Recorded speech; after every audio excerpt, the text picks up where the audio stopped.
299, Viagan Company. This is for your consolidated statement of comprehensive income. Let's first quickly see the requirement. How many parts are there? It says calculate the goodwill arising on the acquisition of Acca Company, 6 months, and prepare the consolidated statement of profit or loss for Viagan Company. So please pay attention. It is consolidated statement of profit or loss. So there is no comprehensive income for the year ended 30th September 2002. So date is 30th September 2002, your reporting date. So now we should see that it is 30th September 2002. And you know that when you are preparing income statement, date is very important. It says that on 1st January 2002, Viagan Company acquired 90% of the equity share capital of Acca. So it is purchasing on 1st January. Your financial statements are for 30th September. So this is full year income statement. You need to make a proportionate income statement for 9 months. Okay. So these numbers, you cannot consolidate this 38 with 64. This 38,000, this number you should multiply with 9 and divide with 12. And similarly, all of these numbers you will make a proportionate. Whatever number will come, this number will be consolidated with this number. So this is the first thing which you always pay attention when you are consolidating income statement. You have to see if it is full 1 year or you have to consolidate 9 months results. So it purchased 90%, so 10% NCI in a share exchange in which Viagam issued 2 new shares for every 3 shares acquired. Okay, so multiplied by 2 divided by 3. Additionally, on 31st December 2002, Viagam Company will pay the shareholders of Acca $1.76 per share acquired. So this is your deferred consideration, and because it is for full 1 year, you acquired on 1st January and you promised to pay on 31st December, which is full 1 year. You need to find out the present value of this deferred consideration. So whatever number of shares we purchased, 90%, and multiplied by 2 divided by 3, you will find out the number of shares. You are going to pay 1.76 per share acquired. So 90% of the total share. So let's first quickly see what are the number of shares which are there. So it says equity shares 10,000 shares. So you are buying 9,000 of 90%. So 9,000 multiplied by 1.76 and then divided with 1.10 to find out the present value of this deferred consideration. So that's pretty clear. At the date of acquisition, shares in Viagam and Acca had a market value of 6.5 and 2.5. So 6.5 is the share of Viagam, which is parent, and 2.5 is the value of Acca, which is subsidiary.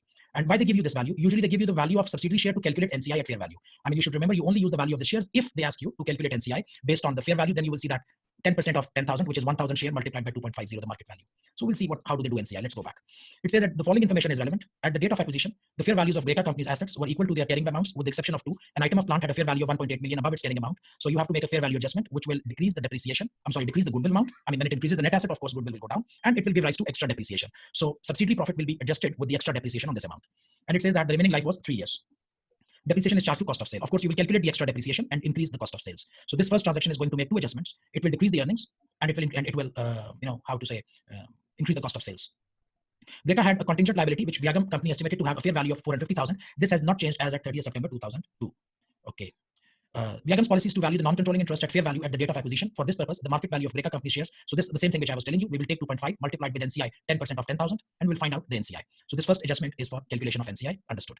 Sales from Viagam Company. Viagam. So parent is selling to the subsidiary. Okay. So throughout the year and consistently 800,000 per month, Viagam Company had a markup on cost of 25% on these sales. Acca had 1.5 million of these goods in inventory as at 30th September.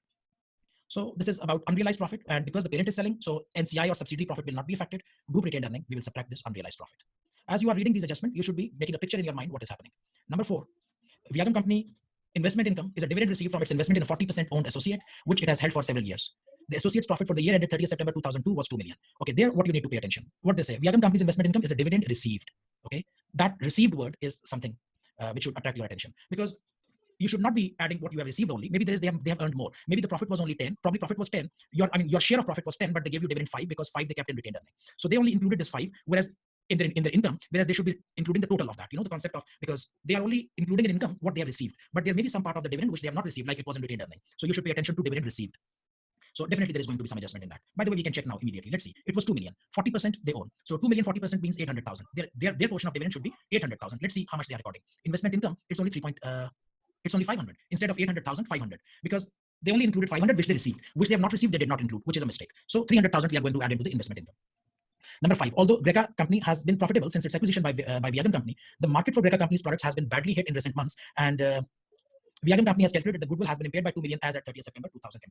So we calculate the goodwill, we will do impairment, and you should remember that because you are calculating NCI at fair value, NCI you are doing it at fair value, it means that some part of the goodwill belongs to NCI, and it means that some part of the impairment will also be a charge to NCI share. So NCI is going to get a hit due to the goodwill impairment. So this is what you need to understand here.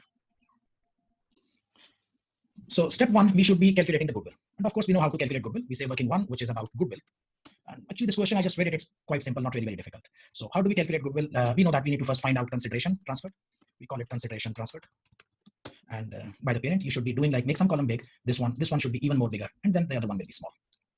So consideration transferred was with share exchange. And share exchange was like 10 million shares were there. You are buying, parent is buying 90%. And then for every 3 shares, the parent is giving 2. So you should be doing multiplied by 2 divided by 3. And the value of parent share was 6.5. So this is your, consideration for share exchange. And then there is some deferred consideration. And deferred consideration, they told us that Viagam company will pay the shareholders of Greca company $1.76 per share acquired. So how many shares they are acquiring? Into 90% multiplied by 1.76. And you take this number here and you put. So this is actually what is being paid by the parent. But we should also do it with divided with 1.1. I forgot that thing because you have to find out the present value of that. Okay, so let me call it deferred consideration, and I would say PV. So because they are paying this deferred consideration after 1 year, so you need to discount it, and the discount factor will be 10%. So this is something which is given by the parent, and the parent is giving this number for 90%. Okay, to acquire the 90%. Where is the remaining 10%? The remaining 10% belongs to NCI. NCI you are measuring at fair value, and when you value fair value, NCI you measure at fair value. You remember that it means that goodwill also belongs to NCI some part. So 90, it will be 10%. Multiplied by the share value of Greca company 2.50. So here you should be taking 2.50 and you calculate like this. It is 2540. This is cost of investment. Let's put it a good name. We call it cost of investment. So this number we need, cost of investment, and then we have to find out net assets of Greca. And please pay attention at acquisition. This is important. At acquisition date, which was 1st of January. So it was share capital, which was 10 million. And then it had some reserves. If we remember from note 1, or maybe here, it said that where was the reserves? So I think in this question, there are no reserves. We do have, however, retained earnings.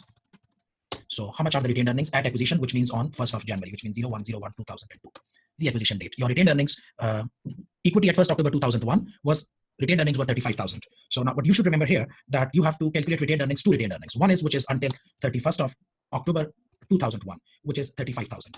Now this is something you need to pay attention. The retained earning which they have given you, these are on 31st of October 2001, whereas you are doing acquisition on 1st of January 2002. So 3 months retained earnings you need to calculate further. I will explain this point again. Let's do like this. See, this is the timeline. So the company prepared its financial statement on 31st of October.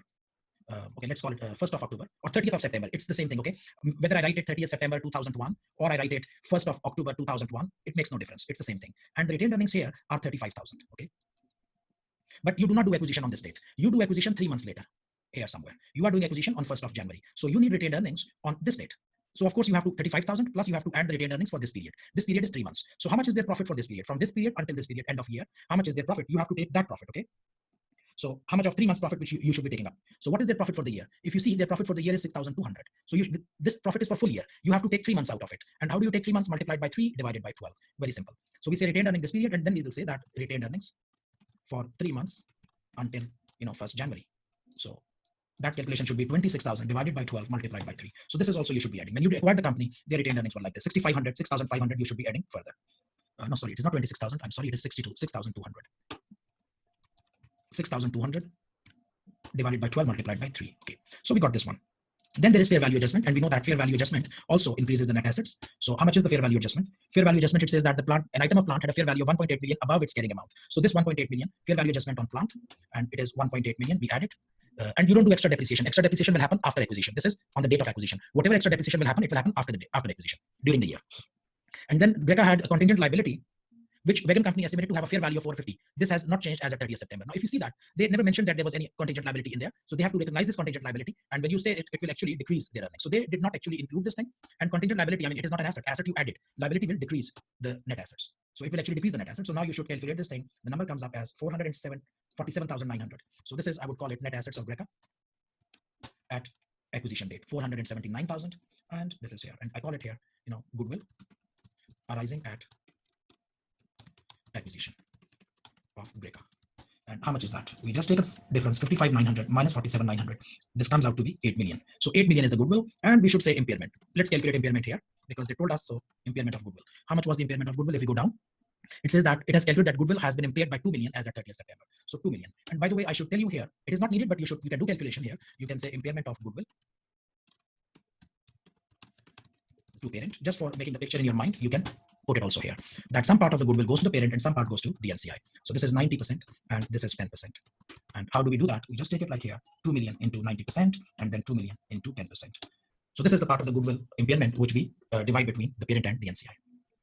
So this part was actually your part A, which was 6 marks. So if you calculate the goodwill, your 6 marks are done until this point. Until 8 million, this is done. Then part B, it says prepare the consolidated statement of profit or loss for the other company. And of course, we need to prepare some calculations here based on these. So now you should remember that this part 1, note 1 we have done. Note 2, we have used information. Note 3 is about intragroup trading. Okay. So let's do some working for intragroup trading here. Let's call it working 2 or working 3, whatever you may call it. And we call it for, unrealized profit we need to calculate.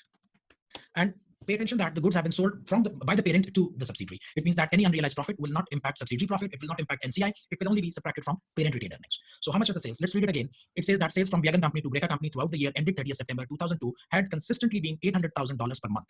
Viagon company made a markup on cost of 25% on these sales. Greca had 1.5 million of these goods in inventory. So what they have been selling is actually throughout the year, intragroup sales are there. We are not interested. Unrealized profit is only on closing inventory. Okay, unrealized profit is on closing inventory. What they sold. So by the way, they sold 800,000 throughout the year. You are doing consolidation of 9 months. So 800,000 multiplied by 9, 7.2 million, that will be subtracted from the revenue. So we need this 9 month and 800, we will subtract it from the revenue. But as far as closing inventory is concerned, closing inventory is only 1.5 million. And because it is a case of markup, multiplied by 25 divided by 125. If they told you that it was margin, then you would just multiply with 25%. Then you would have done like this. But this is a case of markup. So multiplied by 25 divided by 125, your unrealized profit, which comes out here, is 300,000. That's done, pretty simple. Not really something difficult. Then it said that Viagon Company's investment income is a dividend received. Okay, we'll calculate this thing. That's pretty simple. We'll do it there. Okay, so we are actually ready to start our consolidated one. Let's do it like this. Consolidated statement of profit and loss for, what is the name of the company? It's Viagon, if I'm not sure wrong. Yeah, Viagon. So that's all. So first thing will be sales. Second thing will be your cost of sales, and then you get gross profit. So how are you going to make your sales and cost of sales? I'm not making any workings there. We will show workings here. So your sales will be, let's drag it down a little bit so that we have some space to work with. And I'll bring it down also. Here. So here we go. Okay. So your sales are 64,600 plus 38,000 divided by 12 multiplied by 9. And minus the intragroup sales. Your intragroup sales were 800 multiplied by 9 months. This is the group sales which you are going to calculate. If you pay attention what I did, I take the full sales for the parent, 9 month sales of the subsidiary minus the intragroup sales. They told you that it was 800,000 of sales per month, and you are consolidating 9 months, so multiply it with 9.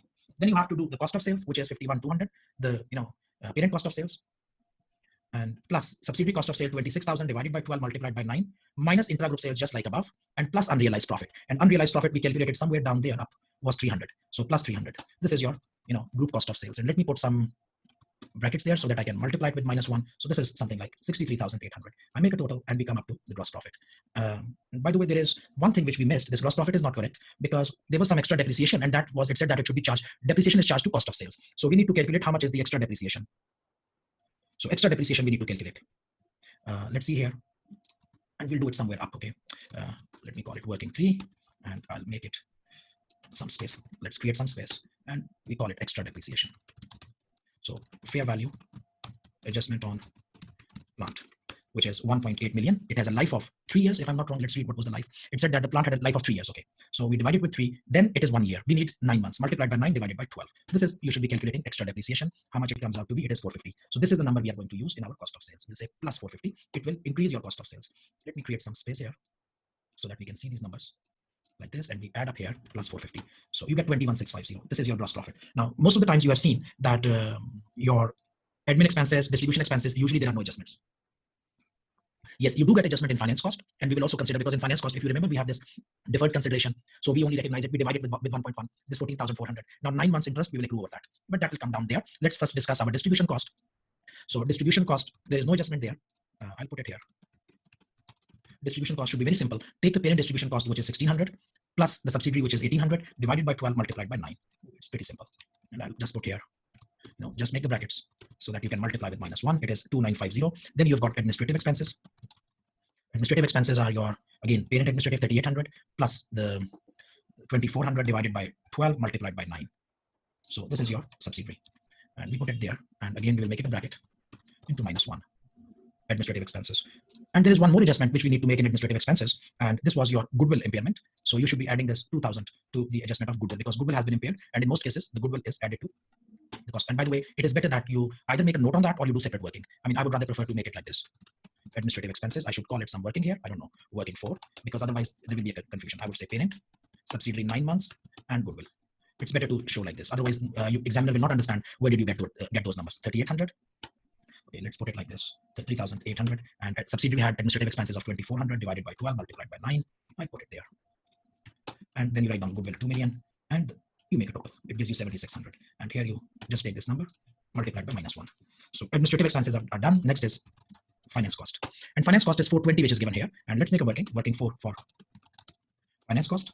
And it should be parent, which is 420. And there is no finance cost for subsidiary, but you need to add your you should say that unwinding we call it, of deferred consideration. Unwinding of deferred consideration. Deferred consideration was 14,400. Discount rate was 10%. So you take it here, 14,400 multiplied by 10%, but 10% is for the year. Divide it with 12, multiply with 9. So again, the same 9 months thing you should add up here. So it makes you a total of 1500. So finance cost will be coming up from here into -1. It would be sufficient if you say working for. So once your finance cost is done, now you are in a position to make a total of that, and then you have investment income there. But you can take this investment income, administrative expenses, finance cost. Yeah, it is come investment income. And investment income, you should take like 2 million multiplied by 40%. If you remember that, what they are showing you investment income is only 500. The investment income which is given here is just 500. But you cannot take 500 because this was a mistake which they mentioned in this note. If I go down and I take your attention again, it says that vegan company's investment income is a dividend received. You know what they are doing? They are only adding what they have received. This is not true, because if the other company has not given any dividend, let's suppose they don't give any dividend, so it means that your investment income is zero. It's not zero. Your investment income does not depend on what you have received. Investment income is what you have earned. What you have earned is 2 million into 40%.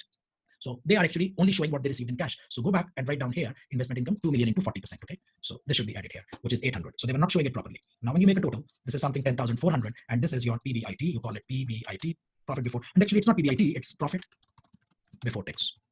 We are following the same format which they have done. You could have shown it later on as well. If you want to say profit before interest and taxes, then finance cost you can show after that. But because in this format, they have put the finance cost before that, so we also follow the same format. But it makes no difference. You can do it the otherwise as well. Then comes your income tax expense.